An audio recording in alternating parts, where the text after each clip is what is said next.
session back up. The executive session, there was no action taken in there at all, just some discussion, some comments from our attorney and our superintendent, and we're ready to move on with the agenda. So we're at the consent agenda. The consent agenda are those items that we consider to be routine. They're indicated by an asterisk on your agenda. They're enacted with one motion without any discussion.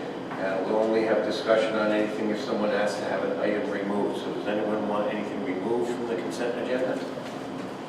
Hearing none, can I have a motion to approve? Motion to approve, Mr. Chair. Motion made by Mr. Saviano, second by Mr. McBride to approve the consent agenda. All in favor? Aye. All opposed? The ayes have it. Mr. Chair, Yes. I move that we seal the executive session minutes of August 15th. Motion made by Mrs. McBride. Second by Ms. Campbell. And all in favor? Aye. All opposed? The ayes have it. Mario, is there anything on the personnel that we need to make note of, or are we all set there? I think most of it's routine, right? Yeah, most of it routine. We did have some retirements that, we'll slowly miss them from the district. But other than that, we're welcoming a few new people every column. I think that I had a note to myself, because if I'm not mistaken, this personnel piece here, we're recalling the last person that was on our recall list, correct? That's correct. Which is always nice to know that when we lay people off because of unexpected things like enrollment, that they have a job again. It's nice to know the enrollment increase from the perspective of a district that welcomes the kids here. It's just difficult to find the funds to educate them. But we welcome them here. We'll go from there. So recommendation 65. Recommendation S2017-65. The school committee, upon the recommendation of the superintendent, supported by the policy curriculum subcommittee, for the first reading of the financial internal controls and procedures policy. Motion to approve, Mr. Chair. Motion made by Mr. Saviano, seconded by Mr. Bradshaw. Any discussion? No. Yes. Yes. Marge? Yeah, I am grateful to Bill Adele for alerting me to this, but I'm not going to speak to it. I'm going to let Bill speak to it because he's been looking at different parts of the policy. So, Bill, do you want to? Okay, yeah, there's, referring to J on page 2, both sentences, that the easiest one to talk about first would be, I spoke to our attorney and to Pauline before the meeting about this one. When you see Director of Finance shall approve, they both agree that the word approve should be changed to review. Page 2, letter J, third line down. I believe Mr. Odell is making a motion to modify, well, I'll let you finish and then we can see. Okay, two modifications. To modify the word, after the word shall, approve, replace the word approve with the word review. Okay, and the second one? And the second one is the second sentence. I'm suggesting that it be totally deleted, which says the treasurer of the school committee will then review each bill for payment and the monthly financial statements for the district. My position is, if I'm the treasurer, fine, pay me a statement of $40,000 a year, give me a desk, and let me sit for 6 hours a day and do all this reviewing. The treasurer usually gets, the warrants as so desired every couple of weeks, and that's fine. But when you put that into a policy that you're going to actually review each bill for payment, it kind of makes me an employee of the district. I don't see how that would really be appropriate to be placed in the policy, so therefore I'm asking that we strike that second sentence completely. Okay, so you're making a motion to amend by changing the word approve to review and by striking that last sentence of that paragraph, letter J. That is correct. Can I have a second for his motion? Second. Second by Mrs. McBride. Any discussion on the motion? Yes.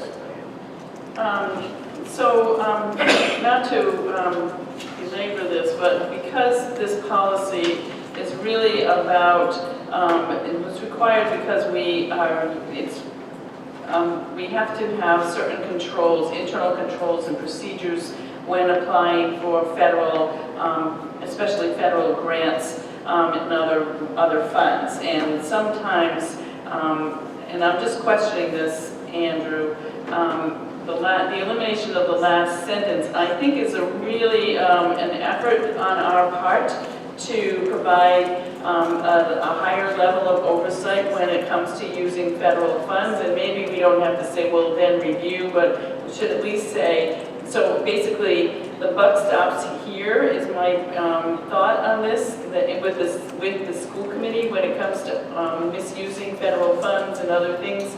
And so I wonder if that is a way for us to sort of like CYA in terms of the school committee and its oversight of the use of federal funds.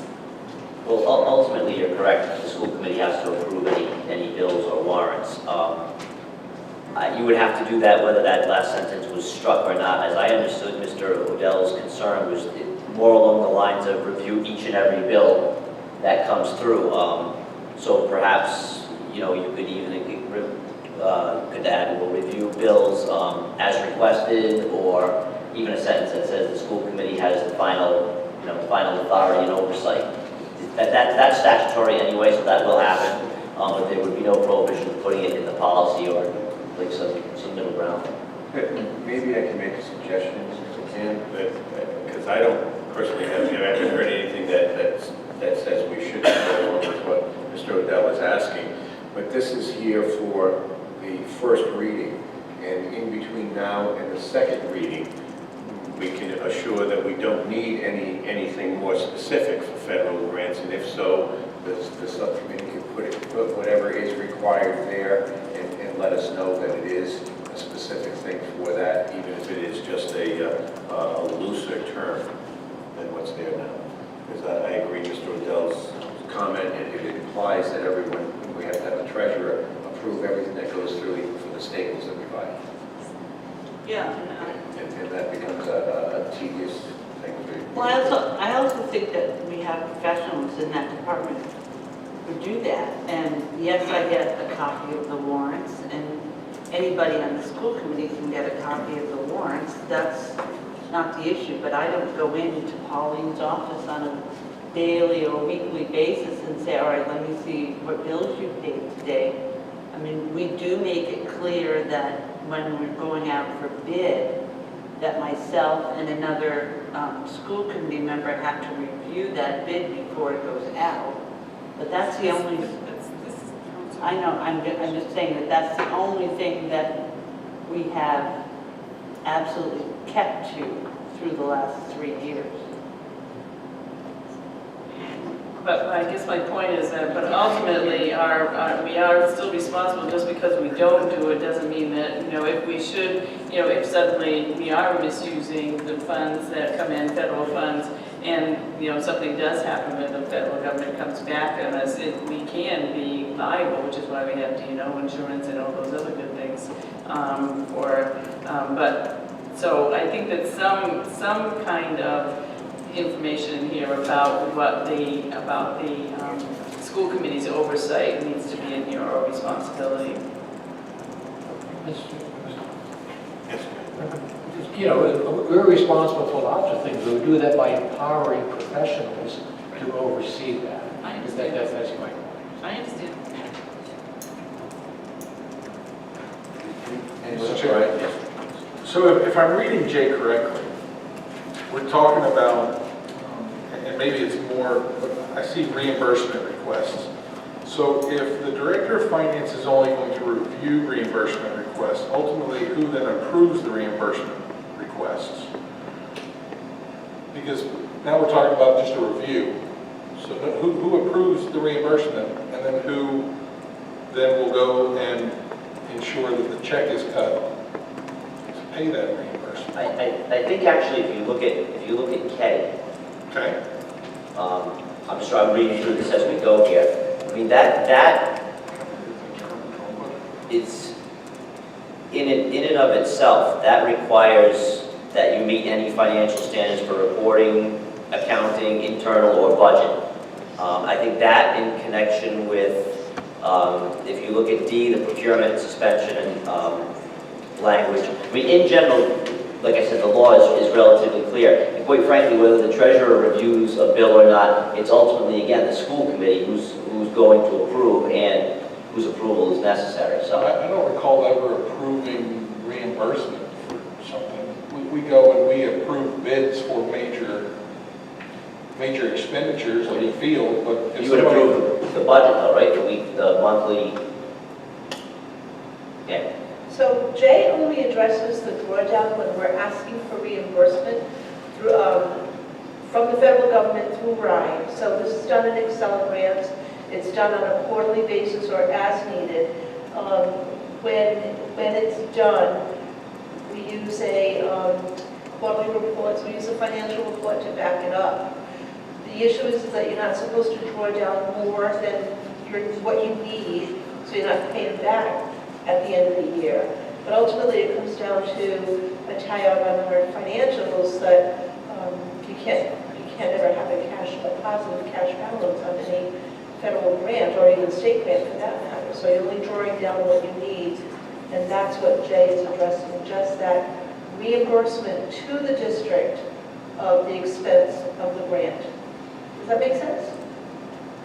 So as an example, I think when we were working on this in the policy, we were saying, so a teacher applies for a grant, a federal grant for a library in a room, and she goes out and buys, and it's for, I don't know, 4th grade, and she goes out and buys 8th grade books for her library, and then she asks for reimbursement for those books. And someone has to oversee to make sure that the books that she is asking reimbursement for, the purchase that she did, actually comply with the restrictions of the grant itself. And so someone, like, to your point, someone's point, that, someone does have to, make sure that has to go back and say, okay, this request for reimbursement does match the criteria for the grant, and therefore we approve, we'll submit this. And those reimbursements get submitted through your office, not from the teacher directly or anything like that. Yeah. So I think that's where there needs to be somebody that checks, and that we get into this conversation about, sometimes who's, and that's where the training comes in. The teachers need to be saying, okay, you got this grant, now these are the restrictions, you can only buy these things, and you can be reimbursed for only these things. And so I think that's where there's some kind of connection or matching and making sure that we meet the criteria correctly. Because we can get into big trouble if we ask for reimbursement for things that are not in the grant.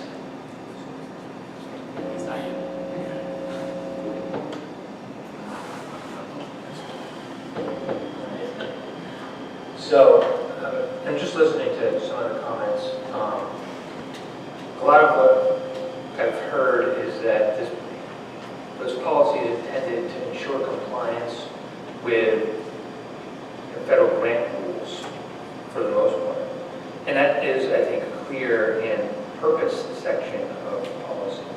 But I think where some of the concern is coming from Mr. Odell's comments and Mr. Bradshaw's comments, is that it isn't clear in the body of the policy that some of these control procedures are only relating to issues with grant money. It makes it look like it covers everything that the school district spends money on, period. So I don't have a specific suggestion at this point because I wasn't thinking about this until I heard what people were talking about. But it seems like the right way to resolve some of the issues that have been raised from some of the other members of the committee tonight is to add language that makes it clear what specific sections of this policy apply to. If there are some that apply to all expenditures of money, period, then they can be left as is. But if there are some that are intended to apply only to times when we're doing a drawdown on federal grant money or expenditure that's going to be reimbursed by grant money, then we might be able to make that specific so for example, when we're talking about having the school committee or the treasurer or whatever mechanism we're going to use to have the school committee approve these federal expenditures, it's clear that we're not talking about spending money on staples, at least as long as those staples aren't being covered by a federal grant. But we're talking about, you know, the money that we got for a federal grant that was, you know, secured by the district or by a particular teacher or whatever. And it might be that it's not that there isn't a lot of work that needs to be done, but it's just to identify what requirements within this policy have specific application as opposed to general application.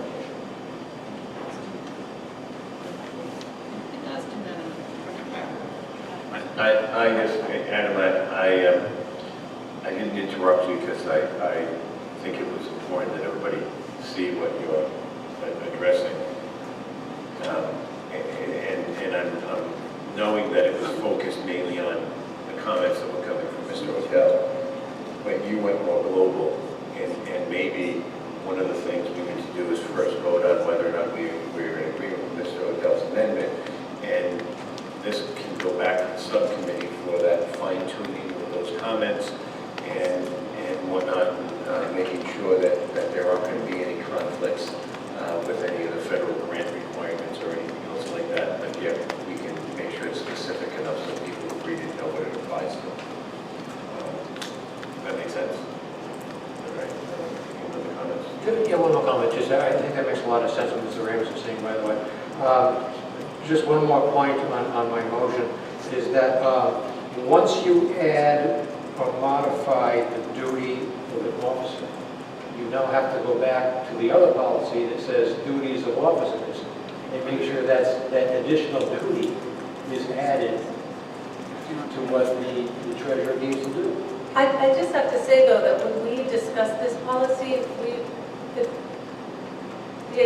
we were under the impression that this already happens, that the director of finance sends the treasurer this information, and those are reviewed. So we weren't looking to add a job, just for clarification.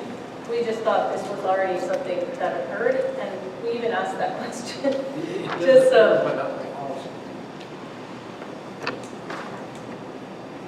All right, so we need to, any more questions on Mr. Odell's amendment? Yeah, I actually don't see any need to amend right now. I think that the feedback has been given to the policy committee, and we don't really need to make an amendment to a first reading. We can just go back and make those changes for the second reading.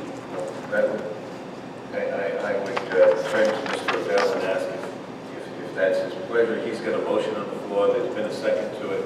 If you want to leave the motion, vote on it, or you want to withdraw it, vote on the policy. If it's the general will of the committee to just, withdraw it, go back and have to look at it again, that'd be the easiest way to do it, withdraw the motion.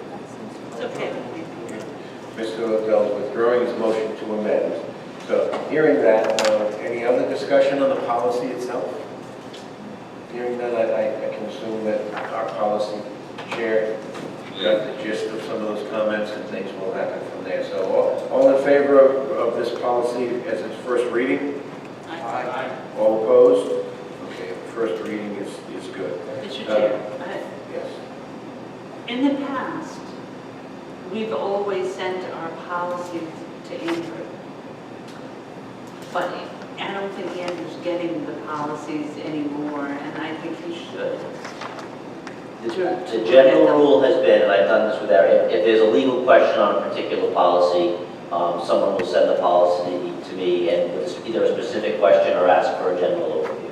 So that's how, if I get a request to review a policy, I always do. But that, in all honesty, it hasn't been the practice that every policy comes across my desk for a bit of time now. Well, I think that maybe we should rethink that, because when we're asking questions here at night and he hasn't, this is the first time he's seen the policy, I don't think it's fair to Andrew. Mark, I would agree with you, but I would think that at some point in the policy subcommittee discussion, if a legal issue came up, that they would ask that it be sent to Andrew for his review. I think that's what he's alluding to. And if it isn't done there and those questions come up here in between the first and the second reading, I would expect that it would go to him for his input to make sure that there's something there when those issues come up. But as because I think it is important, as Andrew's indicating, when there's a legal issue or question that arises. He's saying, communicate with everyone that We often happens. do that. It was the transgender policy pops out. I know you and Aubrey in my office had a number of legal issues that they went back and forth on. So they Mr. say, Chair. yes, I go to most of their meetings, yes. and I have seen a number of times where they have said, we think there should be some legal review, and have sent them on, so I think they can handle it. Thank you. All right, so moving on, the next thing on our agenda, we're actually going to remove it from the agenda, and that's, We didn't go for the first reading, though. yes, we did. Okay. I Yes. thought we voted for the No, we withdrew the amendment and voted for the reading. But no, the next thing on our agenda, which was to approve the contract, we're going to withdraw it. I'll get ahead of myself and kind of give you the Personnel Contract Negotiations Subcommittee's report at the same time. But everything, and I want to thank the union, if anybody, well, I know that there's one here, but I want to thank them for the cooperation and the cordiality that went on during the negotiations. It really was done in a nice process, and it had a little more of an educational philosophy than has been in the past. So things that went back and forth were really more about teaching and learning than they were about money. And that was nice, and it was good for the community, good for the school system, and good for the teachers and the kids. So I want to thank them for that. We'll withdraw this from our agenda tonight. While everything went well, and we believe that, at our next meeting or even a meeting that may come in between, that it'll be in front of us for us to ratify. There's still some timing issues that were there for some questions that need to be finalized, and as was discussed with our superintendent, even if the union's in the same position, they have other additional discussions, just to gain clarity on some issues that went back and forth. I also want to thank my subcommittee for their time and effort that went into arriving at an agreement. We did arrive at a lot of tentative agreements that together will comprise the new contract we'll be voting on. And Mario and Diane for their work with their small groups to come up with some language that'll help the district move forward and continue to be the leader in education that we want to be in the state. So that being said, again, this is being removed, and again, my expectation is in 2 weeks or sooner we'll be voting on ratifying that contract here with all those questions or things cleared up at that time. Okay, any other? So moving on, budget facilities. March. We didn't have a meeting in August. The meeting in September, I will refer to our superintendent on, but it'll be just general business. But the location will change. Yep, September budget subcommittee will be actually at the high school at the regular time, but from